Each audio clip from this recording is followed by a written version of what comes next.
Merci beaucoup, très chers téléspectateurs de Génie Congo. Merci. Très content de vous savoir nombreux à l'attente de ce programme. On va recevoir les lots de Mbina et Mwasi. Génie à Mwasi. Na kotala ka nini oyo azali na oyo makanisi pour na oyo etali développement beaucoup na biso et na koliki te boyebi malam mama Philomène Tolula oyo bino so yebi to yambe lelo aza génie du jour. Mais avant to kende na pesi na merci na équipe technique Mobimba, merci na Karine Bébé, merci na Dadi Kusaka, merci na Lenka Bongo, merci Nadia, merci Makonda et aussi Géant Mboka. Merci beaucoup. Alors, Toké, rapidement d'abord pour souhaiter un anniversaire Christelle Masukisa Bunga qui fête aujourd'hui son anniversaire. La famille des mamans Apidora Masukisa, Suisse, plus précisément à Lausanne, pour souhaiter un anniversaire 14 ans d'âge. Namona Bango, elle est vraiment très jolie. Christelle Masukisa Bunga, joyeux anniversaire à vous. Que l'Éternel puisse encore vous combler de ses bienfaits, succès, prospérité, bénédiction, longévité. Vous aimez vos parents, vous craignez Dieu, donc votre chemin, votre parcours sur terre, vous n'avez aucun problème. Hein. C'est bel et bien Karine Bébé qui vous aime beaucoup et qui vous souhaite un heureux anniversaire. Christelle Masukisa Bunga depuis Suisse, Mona Lausanne, donc que l'Éternel vous comble encore de ses bienfaits. Joyeux anniversaire à Christelle Masukisa Bunga, Boutoukulu Yambote, Christelle Masukisa Bunga. Vous devenez aussi, voilà, et je n'oublierai pas aussi, joyeux anniversaire à Christelle Masukisa Bunga, Boutoukulu Yambote, Christelle Masukisa Bunga, Mbotamaïla Munayo, c'est signé Karine Ebebe. Voilà, on va changer de cap cette fois-ci avant notre sujet du jour avec notre invité, notre génie du jour, Maman Philomène Touloula, génie à l'élo, Asarani, P, Ninazo Kanisa, pour le Congo. Ici, nous parlons de développement, il y a Makasi, pour Congo qui est on va vous laisser d'abord suivre cette rubrique reportage. Le séjour de Maman Eva Zaïba en marge de la pré-COP 26, réunion du gouvernement des pays forestiers pour des actions concertées en faveur du climat. Et Eva Zaïba qui séjourne à Londres, vous allez suivre quelques interventions de la VPM de l'environnement et développement durable, Maman Eva Zaïba Massoudi, qui je vous laisse suivre, juste une condensée et ces différentes interventions, quelques poussières, en fait, dans quelques 3 minutes. Donc vous aurez l'idée de tout ce que Maman Eva réclame pour notre environnement, pour la restauration de notre système, pour la considération de pays qui ont comme ça des forêts, et surtout nous, en tant que tels, des deuxièmes forêts qui aident et qui appuient et qui aussi essayent comme ça de dépolluer, parce que c'est ça. Après leur pollution, et nous sommes là pour essayer comme ça de compenser. Donc nous avons intérêt à réclamer aussi nos droits. Voilà, Maman Eva Bazeba, FEPEM de l'environnement et développement durable, elle est partie réclamer et aussi démontrer à tous ceux qui faisaient partie de cette réunion, différents ministres qui ont comme le point commun le forêt. Donc ils ont compris que la RDC, qui est le poumon qui aide le monde entier à respirer comme il faut, et surtout le dioxyde de carbone, le gaz à effet de serre qui ne cesse de déranger notre couche d'ozone. Et elle a démontré noir sur blanc qu'il faut nécessairement considérer notre pays et considérer tout ce que nous avons comme ressources, notre potentialité, comme notre richesse. Alors je vais insister, place à Maman Eva Zaïba, en lieu place des commentaires, et je vous laisse suivre.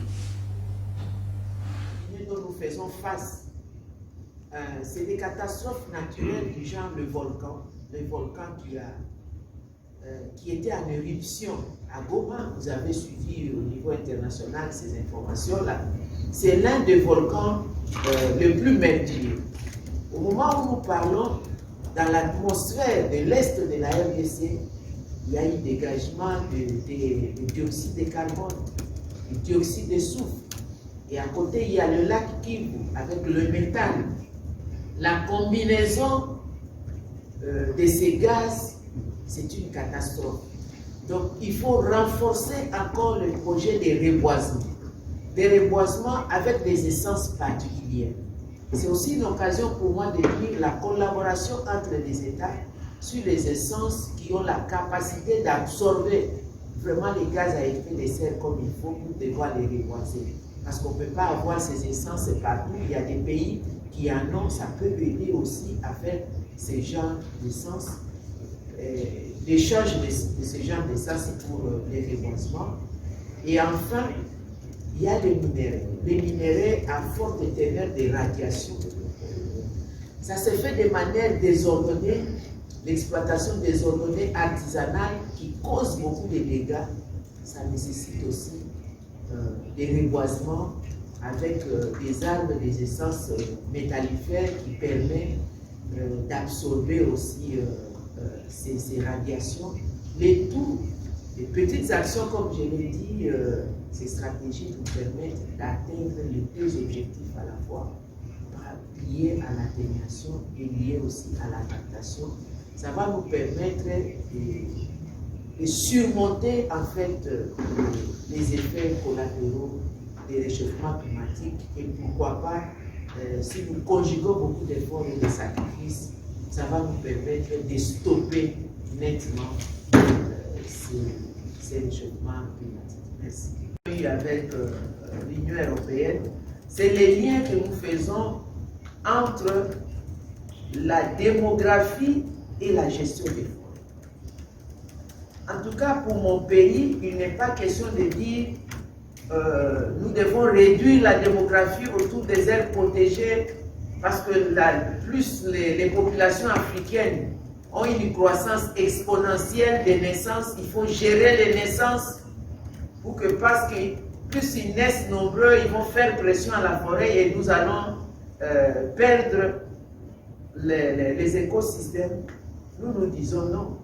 Pour nous, la croissance exponentielle de la démographie, c'est une richesse au même titre que toutes les autres richesses. D'ailleurs, la richesse humaine est la plus importante que la richesse matérielle. Il faut plutôt amener des programmes d'éducation de cette ressource humaine. L'éduquer à la protection, à la préservation des forêts, des ressources en eau. De toutes les façons, la culture africaine, là où moi j'ai suis, là où j'ai grandi, c'est le respect de la forêt. Il y a des communautés qui font même la dévotion des forêts. Il y a des arbres qu'on ne peut pas toucher. Il y a des forêts dont on n'a pas accès si le chef du village ne vous autorise pas. Parce que là, on y fait des initiations. Pas sans l'autorisation. Il y a des cérémonies. On ne jette rien de saleté dans ces rivières. Donc il y a un minimum respect voué à la nature. C'est seulement question de renforcer cette dévotion avec les données scientifiques, techniques pour dire vous aviez raison de ne pas couper ces arbres parce que justement c'est l'arbre qui nous donne l'oxygène pour lequel nous respirons. C'est l'arbre qui fait qu'il y ait l'écosystème, que nous ayons des pluies et ce sont des pluies qui renforcent et qui restaurent les écosystèmes pour la qualité de l'air, la qualité de l'eau. Donc lier la culture, la science et mettre ça dans les programmes d'éducation, que ce soit au niveau de l'éducation de base jusqu'au niveau le plus élevé. Écrire beaucoup d'ouvrages sur ça, sensibiliser, conscientiser. Mais il n'est pas question pour nous de réduire les naissances pour les besoins de la protection de la forêt. Voilà, merci beaucoup. Dieu merci Kifou. Là, vous avez bel et bien suivi. Maman Eve, intervention dans l'Union sociale. Puis, continuer ça là, pour défendre le patrimoine Nabiso, na Banda Mboka. Donc, on va très rapidement changer les caps cette fois-ci, directement dans le sujet du jour.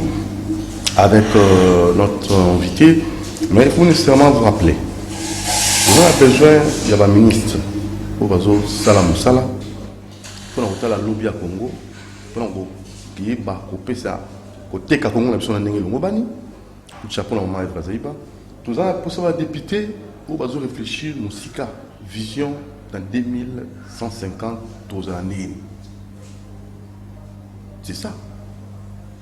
Comme l'honorable Tigui Pouloulou, en 2150, ban a besoin d'années. Il faut que tu aies la banne, ni, ma belle, 2150, ban a besoin d'étrangers, il faut des lois aux alliés qui battent la ma belle, na biso. Comme on basé à l'outil le bana, la biso, il est clair comment. Il est l'Africain, beaucoup de mingi, qu'on a posé ça va déforestation. Non, c'est faux, il y a archi faux à démontrer bango.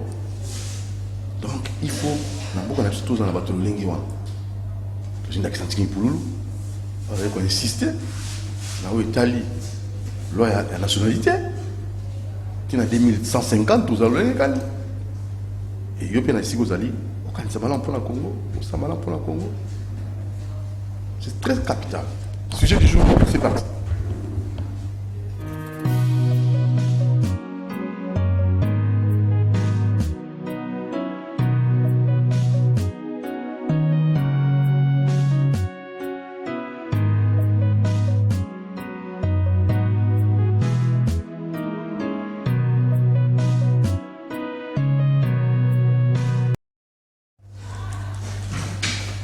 Voilà, merci. Tous les gens qui sont allés nini oyo ba maman na biso ba sala 61 après l'Ipanda pour participer au développement en na biso, pour participer na au Italie pour passer la solution na la crise au tous na ngo na katamboka na biso et na ba au ba dali ba désœuvré ba orphelin. Qu'est-ce que les femmes, parce que déjà les 31 la journée de la femme africaine, je crois que nous devons déjà, juste vendredi, on peut insister là-dessus, parce que, juste jeudi, vendredi c'est demain, excusez-moi, donc déjà les samedis, la journée internationale de la femme africaine, donc on doit nécessairement donner à la femme sa place et aussi faciliter la femme à pouvoir s'impliquer dans la question où l'Italie devrait développer un beaucoup d'ambition. C'est pour cela qu'on a voulu aujourd'hui recevoir une femme, Azaï Ginalelo. Pour qu'on ait biso, tous quand même redécollage, tous quand même développement dans le secteur. Nous évitons une image, un débat, non, awa, aïe débattre, awa, dans ma canisse. Votre maman, Philomène, tout, lou, là. Tout l'eau là. Non, ça là. Tout Lola. Ok, Nyoso Lola. Nyoso Lola. Tout Lola. Okay. Vous allez bien? Merci Mingi Deko Doudou Moutiri. Merci Mingi na CCTV. En tout cas, na CPL Mingi Koya na Génie Congo. Na Génie Congo. Génie Congo, na y a une casquette, il y a lelo, il y a moi si génie. Na y a un compte à débattre, na CPL Mingi na Bino Nyoso. Na PSP par téléspectateurs, nous sommes tous dans Bisso, Mbote, na PSI les amis de Philo, Bazo à travers Congo Mobimba, Mbote, ma maman, femme formidable, Mbote, et Longo, na Bisso la partie, na Bisso, Jean-Marc Kabound, Augustin Kabouya, président de la République, Félix-Antoine Tshisekedi, et puis na PSI sous félicitations à maman Eve Bazaïba. Ah, bon, okay. En tout cas, félicitations à elle, parce que je l'aime beaucoup, dans sa hypocrité. Ce qui n'a pas courage à la politique et zali pour maman Eve Bazaïba. Alors, c'est la famille Guinéenne.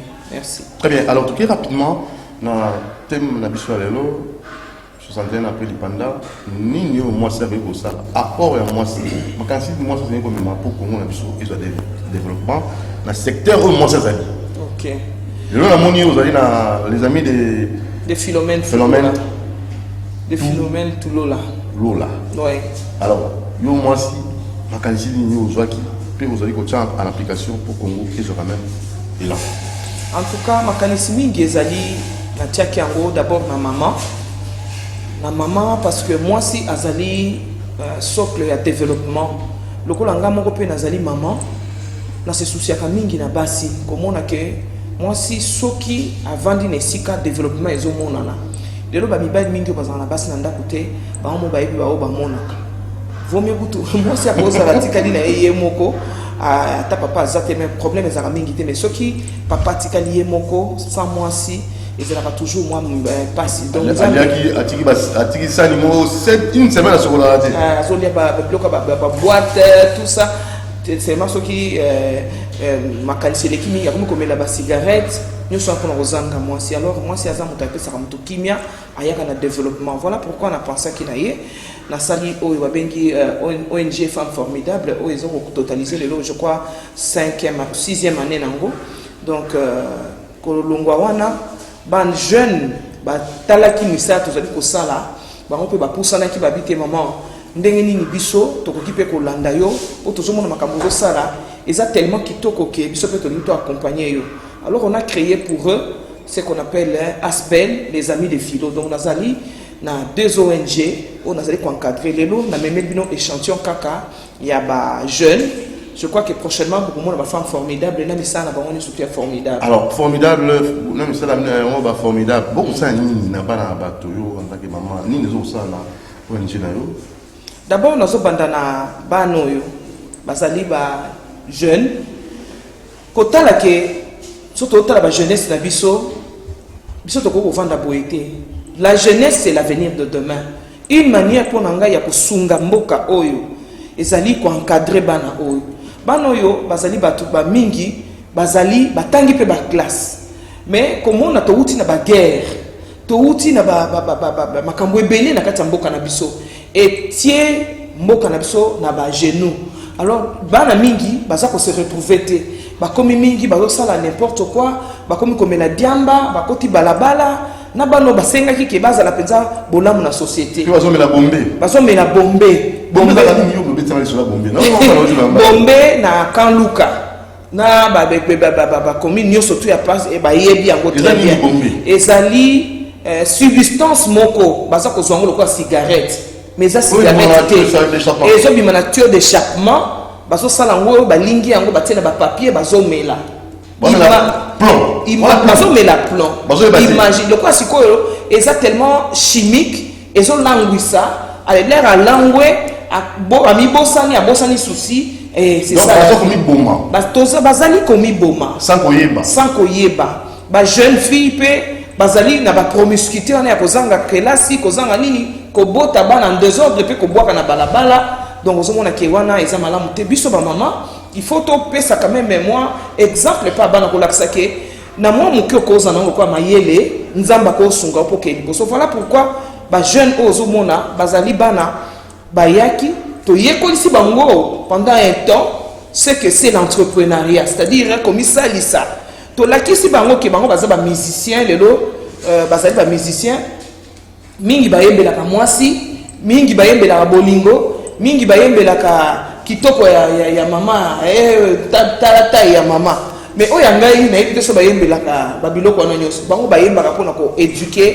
la nation voilà un apport que j'ai apporté na kati ya société babandi koyemba mpona kosensibiliser baninga na bango batika komela banki bokoyoka bango botika basi ya bana mike botika kobota bana na age moko esengeli te donc ezosala biso kitoko yango toye kolakisa bango mpe mokonzi ya mboka mona ke tosala mosala bano baza na besoin ya lisungi baza na besoin ya ke botala mpe bango makasi parce que na bapays développé mingi ezalaka te batalela gouvernement lelo bato nyonso bakoma kaka gouvernement talela biso non basecteur nyonso tu ya vie il faut fonctionner biso surtout tokokoma kaka baministre te biso surtout tokokoma kaka badéputé lokola bamama bazayiba te biso surtout tokokoma kaka naloba bana bajournaliste te mais mingi mpe bazali mpe bakoki na misala nzambe apesi bango bayekoli bakokoma mpe bato minene voilà pourquoi na bamboka mosusu bato badéveloppa okokende na bachine okokuta bana baage na bango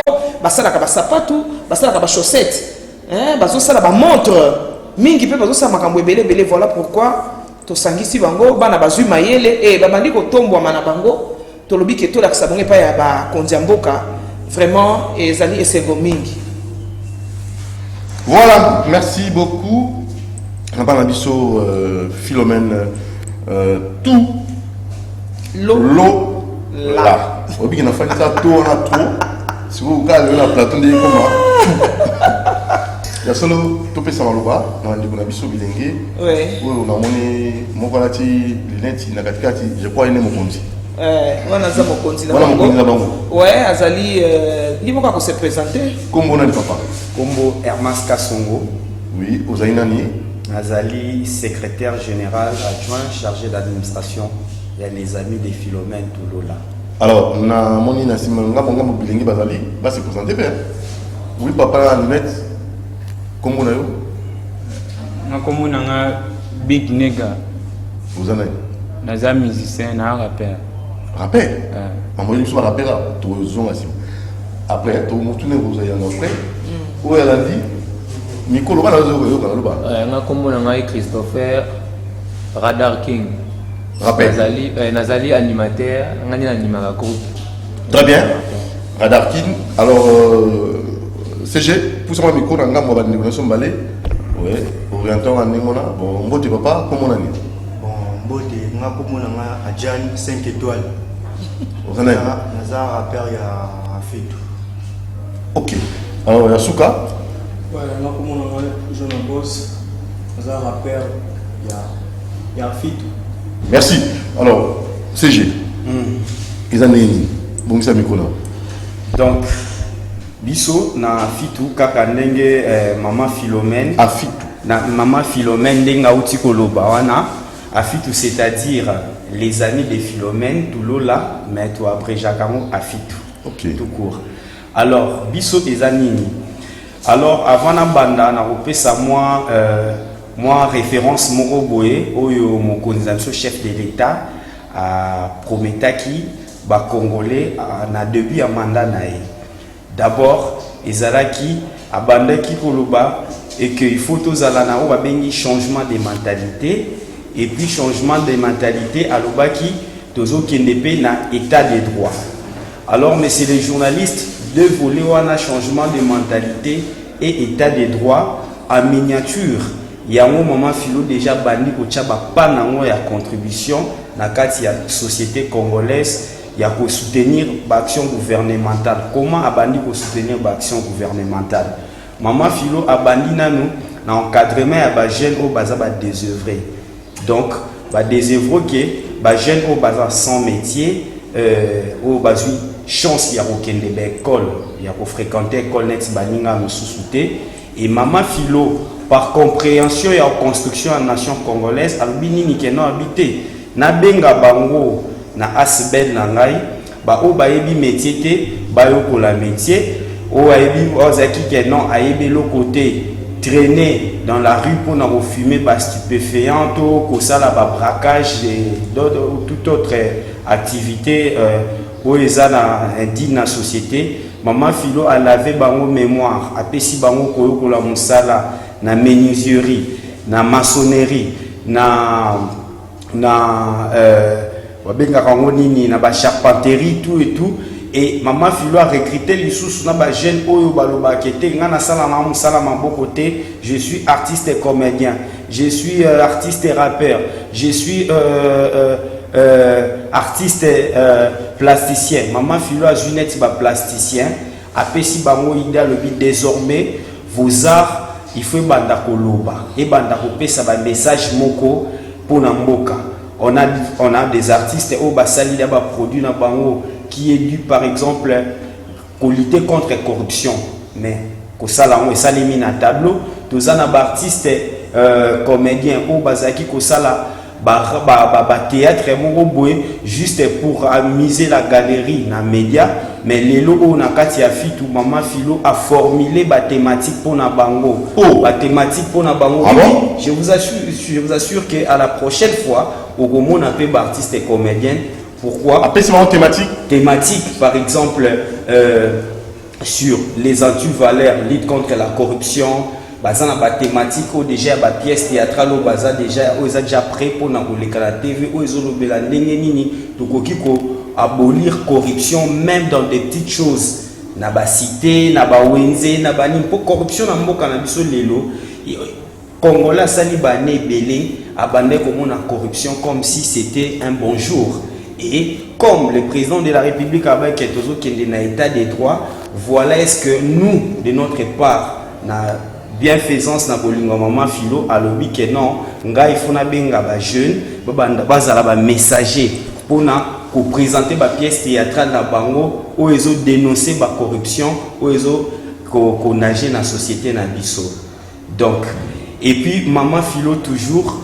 Maman philo na katikaka ya ba activité ou à organiser na fitu na auto sala na confiance ou ya pesa biso, c'est-à-dire quoi lelo oyoyo jeune sokoza désœuvré oza mutu moko sans métier mais soko okute na maman philo ye na fitu donc ozui moi musala moi métier et tu commences à immerger dans la société et puis on comme considérer maman philo nazongi pa na yo bato bazozwa émergence kaka kokuta na yo bato bazokozwa considération dans la société na valeur dans la société kaka so kokuta na yo et surtout bato baza ba désœuvré ba demi na habité siko osala ndenge parce que tobi apport ya maman ya femme dans la société pour développement redécollage na mboka na biso ko salema yo sala ndenge nini pour kokako zana ba désœuvré na bilé pour ko pesa bango valeur mamuki so bango wapi. En tout cas, eza moi pasi naloba ke moto alingi kosalisa moninga azaka na besoin ya mbongo ebele penza pété soki oza na bolingo ça c'est trop fort hein ouais parce que soit na okabela maninga soit comme na mbongo ebele te moto alors que oza na $200 ogolukika ata 30 ou 40 ou 50 pesi baike moto akabaka ata azwi mbongo ebele akabaka te mais oyo akabaka okomona na moke aza nango azokaba bato baokanisaki aza nango ebele ndeti nga bana na ngai bayebi ke naza mbongo ebele yango te bana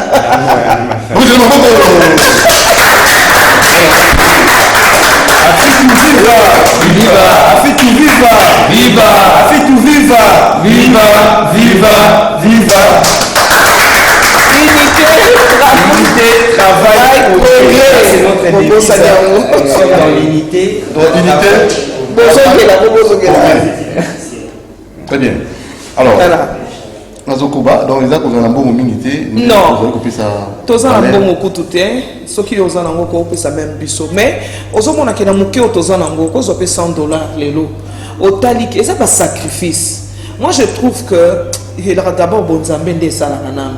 Parce que même tant aux alliés chrétiens, n'a mouké aux en gros au kaba.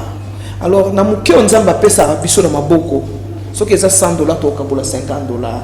$50 on même soupe na cause na c'est privé.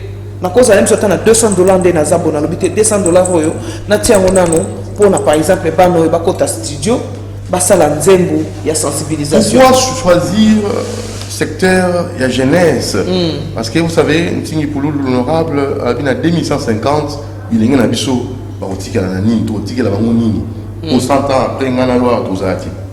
Dans 100 ans, tout ça, même avant. Mais les jeunes, bana, bilingue, barotika na nini, ceux qui, bazoé, histoire en boka na biso te, ceux qui ba loi malunga, les autres chamate, pour na combattre la école na biso. Ceux qui, ba orientation malang modalité, ba bilingue, barotika na nini. Pourquoi vous prenez secteur de la jeunesse? Na poni ango parce que c'est na luzongi on a loba na bandeli ezali avenir ya lobby. Ndenge utolo baso na zate, mwana ya otika la suko sama. Beto monde bazabo. Na vie na bango mabeza susu pona bango te. Très bien. Bako tele masu na balabala te ko senga basope kapesanga kabela jamais. Ba yebi que ndé bazabo ce sont des jeunes entrepreneurs.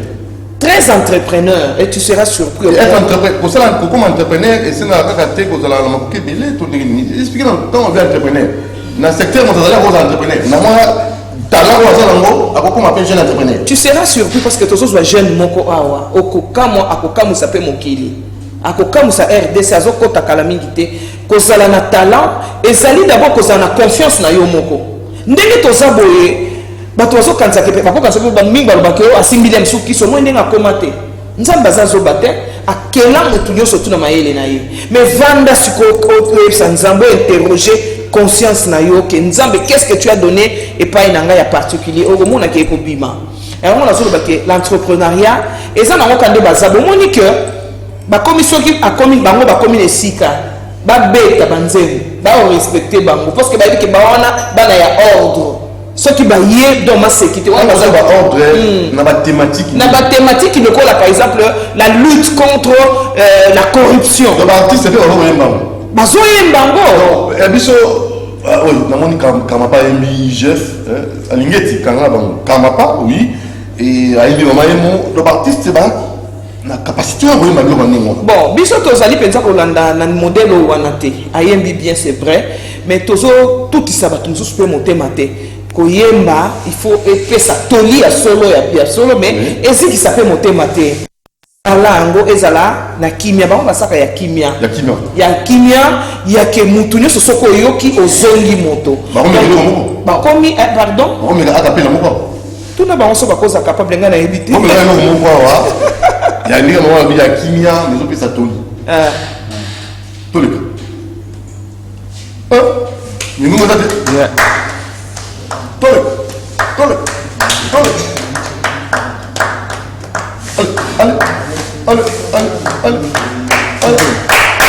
Allez, tes enfants dans le vide.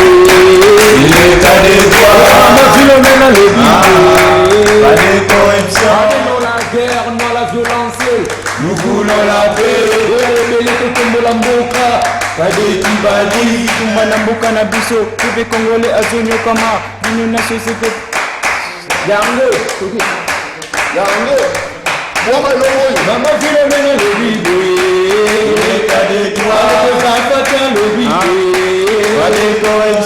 Non la guerre, non la violence. Nous voulons la paix. Pas de tribalisme. Nous voulons la paix. Nous voulons la paix. Nous voulons la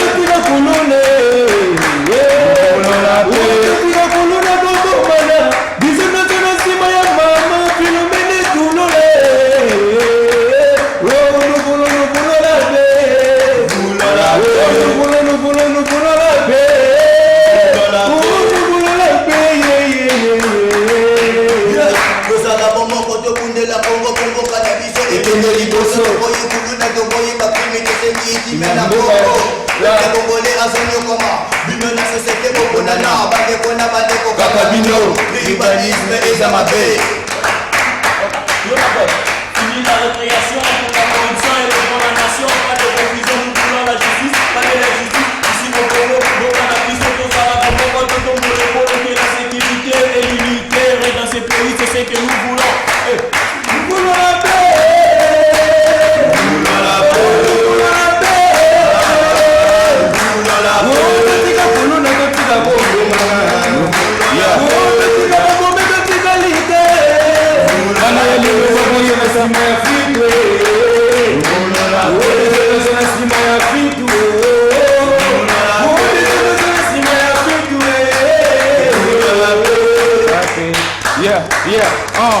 banayeli loba boyi kotanga balingi kaka bavia mibali lobi nango bazobwaka bazemi sake batala avenir alobi bana ya kenza bazomela bombe badiamba bawiski biloko makasi sake batala avenir alobi botika kuluna boluka misala na moto kino ndokolia lipa via mobali eza pasi mingi tika loyenge concentré vie profite tango ozana nu jeune la vie de luka masako lembate soki ozangi bakobwakisa yo bikinega bebe soki na bule tika na beta nanga talingana Apitu mobimba makoko, mama Philomène motema moboto. Osunga mafefu, osunga bofele, ona baide na yo. Peuple congolais, vraiment antinango. Aya botika des hommes, que coopération ni confession na sima. Wesa, Fati, waboko na lisuni na yo. Apitu, pas de reculer. On y va, marche, en avant. Gauche, c'est mon motema nanga. Toujours à la défense en Lukunga, et à Petisibiso Kuluna, et à la Kisibiso Bamedje, et aux arrêtés de la société. Ce que vous faites, maman, c'est à féliciter. Du leadership, non vraiment validé, en tout toujours derrière l'union sacrée. L'état de droit, la jeunesse congolaise marche en droit, soutenant la vision du président. Appuyant gratuité le cinéma, par la jeunesse et l'avenir d'IDEM. nasene sengo na motema nanga mama tulona na oyo osali lelo natiki moyibi kuluna opesinga yimayela musala gamba pambulu na oyo osali le 24 janvier yango ye epoki jo ya fati azwaki boko nziko kota na ye minzizi akufa nakilebu ya kotanga na mboka bamama botanda mafuta tobina bikinega na zobuka loketo ebongo yo fandi ozozela nini allez des bouts congolais des bouts congolais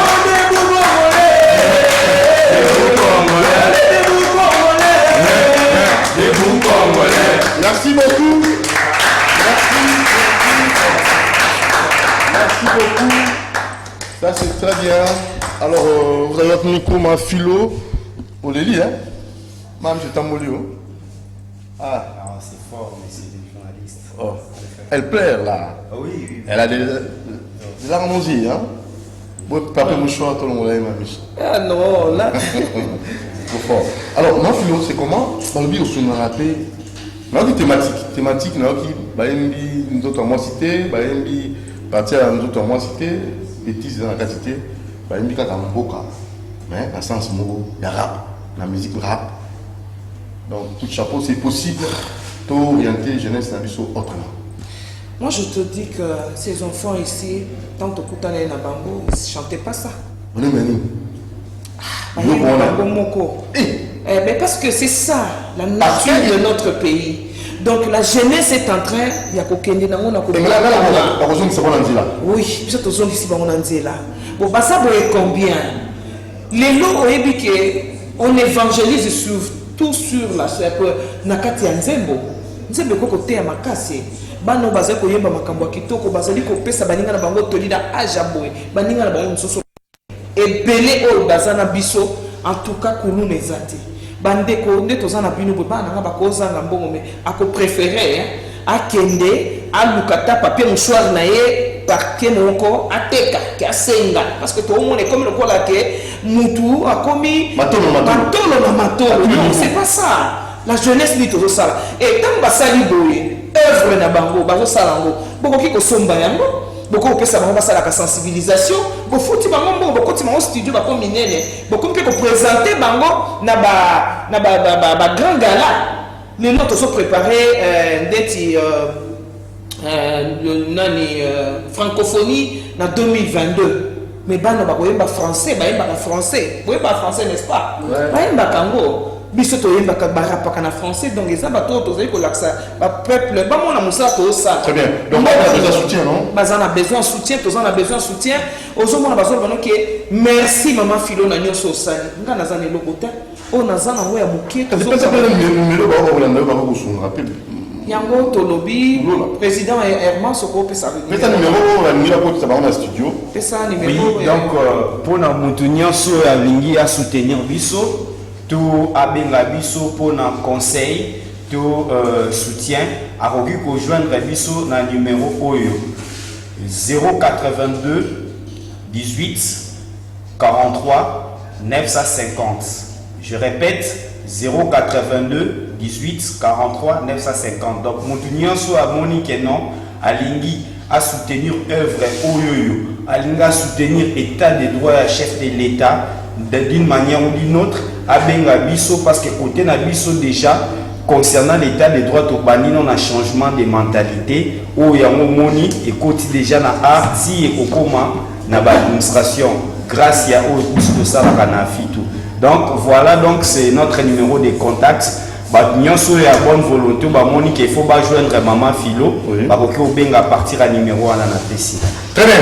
Alors on va très rapidement faire un tout du côté de la régie. Maman Philo, à quel hôtel là-bas veut, à quel hôtel là-bas désiré. Et je crois que Kifougi merci. Tout le monde a dit Maman Philo a participé à quel Kaboulama Moké n'a pas ouvert. Suivons ça. Ont suivi une formation sur l'entrepreneuriat. Elles ont appris comment transformer les produits alimentaires, comment fabriquer les détergents, ainsi que les médicaments à base des plantes médicinales, pour ne citer que cela. C'est vraiment une dame brave du coin. Je suis vraiment particulièrement fier d'elle parce que avoir des dames comme ça dans les pays, particulièrement, c'est déjà un avantage. Parce que quand une dame comme ça accompagne la population, elle accompagne les actions de développement, c'est une dame qui est toujours collée à côté de la population là qui souffre. Vraiment, elle m'a toujours impacté. Voilà pourquoi mon message à elle, c'est de continuer comme ça, madame. Très satisfaite du déroulement de ces activités, la coordonnatrice de ces structures s'est exprimée en ces termes. Plus de 60 mamans ont été formées sur l'entrepreneuriat, c'est-à-dire de produits qui peuvent les aider à vaquer, à pouvoir s'en servir pour l'autonomisation. Je remercie vraiment l'organisation à travers notre structure, les Amis de Philomène, ainsi que les Femmes Formidables, et en collaboration avec le Centre humanitaire pour le développement, qui est en fait notre partenaire, qui va aider ces mamans à mettre vraiment sur pied leurs produits sur le marché. Je crois que c'est une nouveauté pour nous et nous sommes vraiment très satisfaites parce que le travail est en train de se faire. Il s'est de signaler que l'ONG des Femmes Formidables et l'ASBEL, les Amis des Philo Toulola, existent depuis 2012 et sollicite à cet effet l'implication personnelle du décideur pour l'appui financier et technique pour leur permettre de bien évoluer. Bon, Philo, expliquez sur ce qui est au lundi. Et c'est quoi l'activité? Mais ça va membre d'Abisso, te former ma maman et à Kanluka sur l'entrepreneuriat, te passer bango cours comment fabriquer babiloko à base ya biloko plante tozanango. Par exemple, manioc to liaka, to laxi bango ndenge nini ko sala poudre. Bazawan to sali pe parfum, to sali pe bactérol. Donc ezali on a tout aussi ça n'a ko clôturer module la formation il y a ba maman ya Kanluka plus de 60 mamans baza formé pour na ko sala ba bloc ba produit à la première nécessité ba sepelek makase plutôt sensibiliser qui bango pour na ba geste barrière il y a coronavirus. Voilà activité tout ça qui donc il y a moi possibilité d'aller ba maman ba femme formidable ou ça la confiture à base il y a paipai sous confiture à base ya manga. Donc tozali béni dans notre les deux ONG. Donc maman cause la chômage en termes clairs. En termes clairs au cause de la chômage c'est parce que tozana ba nzamba pesa biso nyonso Congo est suffisamment béni.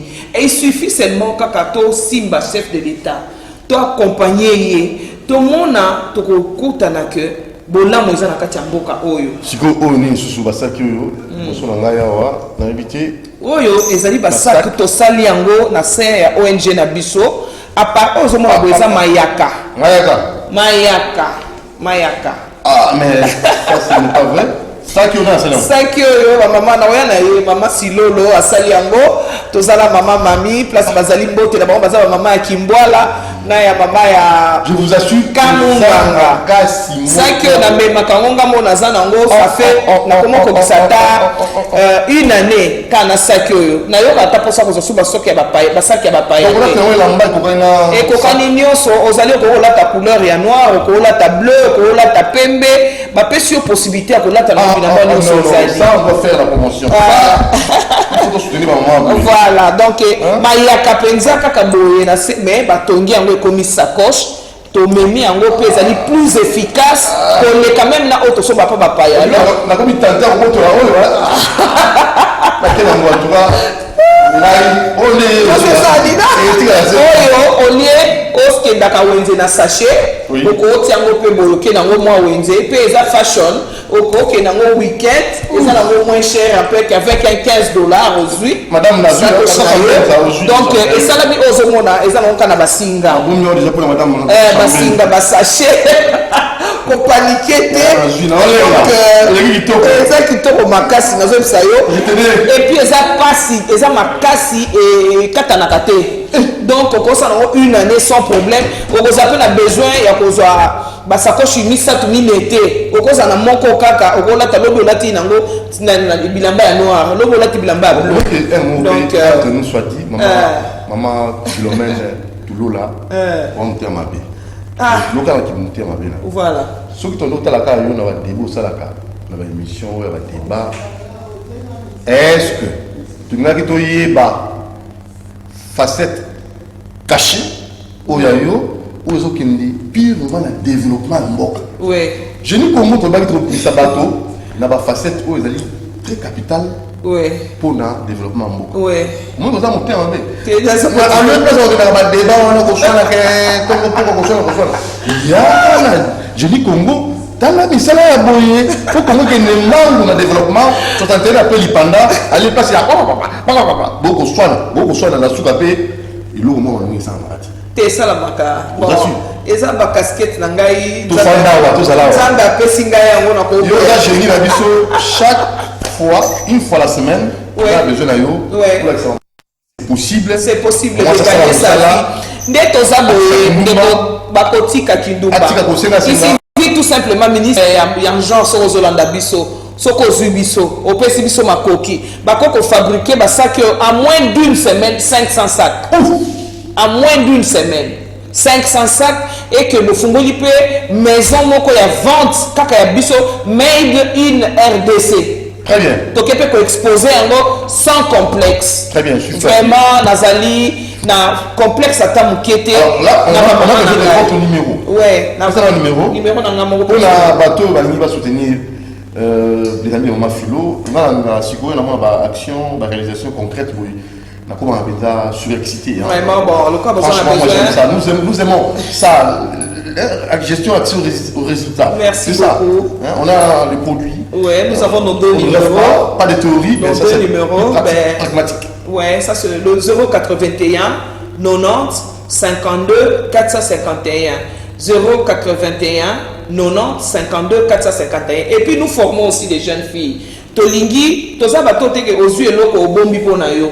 Tozo ko organiser pe formation boya ko yekola comment ça la sac ya boye. Okomona ke bokotika kindumba bokotika makambo ebele. Mais seulement to na mbongo te ya kofuta ba professeur. En tout cas soza na bonne volonté. Pesa biso makoki wana ekokende nango na balabala te ekosala makambo ebele nazoyebisa bino ke mbongo parfois okenda kopesa na bayemba yo na bamusicien kanisa mpe nanu lelo kokota na kati ya vie oyo ezali na développement ya mwasi pesa biso makoki soki ozali na poto soki ozali na Kinshasa ata $500 tokosala lelo 50 sacs toteki soki opesi biso $1000 tosaleli yo basaki okei nango okoteka mpe eza na made ini Congo eza na kati totya lisière na biso. Alors nango rappeler numéro étiquette tout cas il y a 5 minutes. Ouais. Nango rappeler numéro calmement avant de la 3 minutes d'Italie. Fais ça numéro malé pour ça besoin soutien. Ouais. Là limité ça minutes ça tout. Après ma coquille ça déjà soutien. Mexico to ça à l'arrêt parce que ma coquille est je le sens. Na lembi. Na yebi yango na dengue je dis ko vous là. Nous on tire pas avec contre le développement. Donc c'est les lots les partenaires munene. On a ko impliquer ko kilo ko ndango pe ko sala na ba gala ya minene ko présenter ba biloko na biso. Alors pesa numéro. Numéro ezali 081 90 52 451. Bandela 081 90 52 451. Alors papa la biso mboti na yo. Ouais. Il y a zainani. Wana pe azali vraiment tozali très béni. Wana pe azali moko membre na biso jeune garçon moins de 20 ans mais qui a fabriqué makala. Oh. Ah, c'est le makala. Il s'appelle Mike Mbie, a pu se présenter. Mike Mbie. À l'ingraming français mais n'était le leçon pas au Congo. Bonjour messieurs les journalistes. Mike Mbie, où ça dit makala né? Bon, ils ont makala fabriqué à partir il y a des déchets recyclés. Donc ils ont initiative Nazwaki vu que insalubrité tondaki mingi na ville ya Kinshasa. Wow. Alors il fallait trouver une initiative, une idée pour pallier na problème wana. Alors moi de mon côté, na réfléchissaki et j'avais pensé que je pouvais recycler les déchets pour que ça là et le comment permettre à ce que la population nabiso ait bénéficié d'un auto et consommé. C'est pourquoi j'avais premièrement pensé y a qu'on fabriquer charbon fabriqué à base des ordures recyclées, autrement appelé charbon bio. Charbon bio. Fait pas l'environnement là Londres. Comment valoriser valoriser les déchets. Au PC des déchets valeurs. Et comme utile. Donc yo maman soit à samedi ou je crois c'est pas la semaine prochaine nécessairement il faut tout travailler là yo. Même dans l'hôtel de ville Gentini Ngobila. Mais tout gouverneur de la ville. Bah toi c'est votre travail là bango. Et là il vient le rôle bino. Vous savez charbon na ba déchets. Ouais. Si vous avez des déchets on déni. Si maman lambi makala, agala mbazu makala oyo ache alambi. So to meme pétrole là, to meme mbabula to pelisango o lambi na ngomoni kan des ans ngomoni koza ka 20. Oko lamba ta 5 nzongo. Au seni makala na banzete ne dosa raté mais on salambo na ba déchets donc ba sel. Oh non, nous avons des génies dans notre pays. Voilà un peu. Voilà notre génie.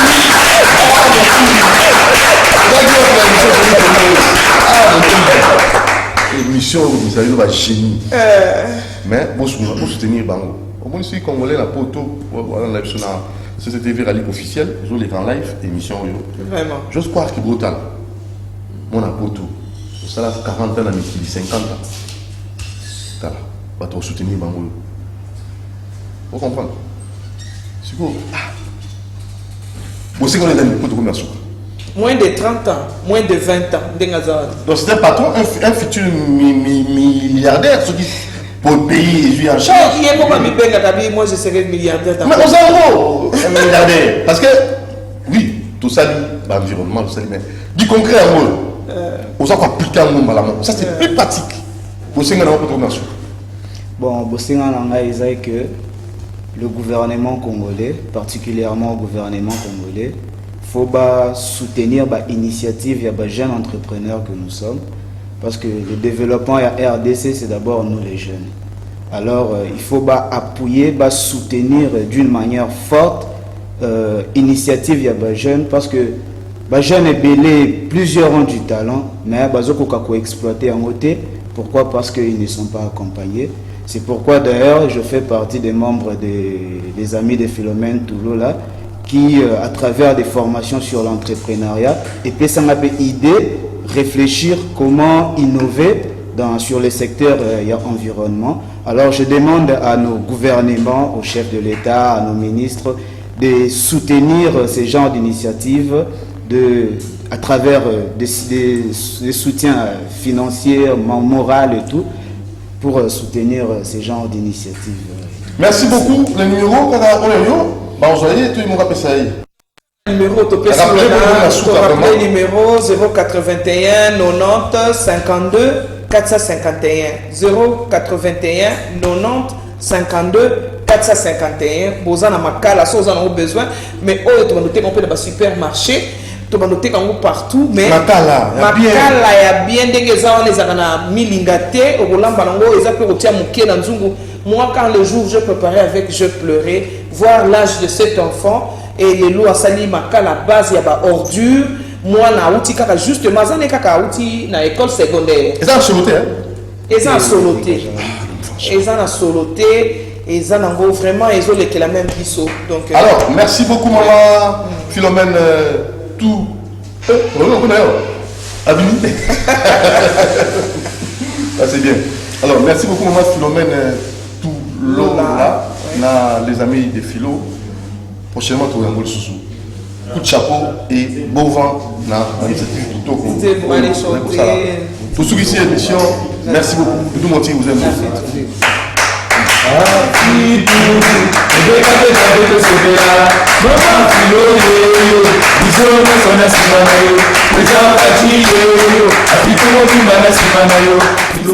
De soutenir l'union sacrée de la nation. Vision du chef de l'État Félix-Antoine Tshisekedi Tshilombo. Maintenant qu'est veut l'union sacrée, la lutte contre l'insécurité, la vie sociale, les emplois, l'éducation, les salaires des fonctionnaires. Nous vous prions de soutenir à tout pour encadrer les jeunes.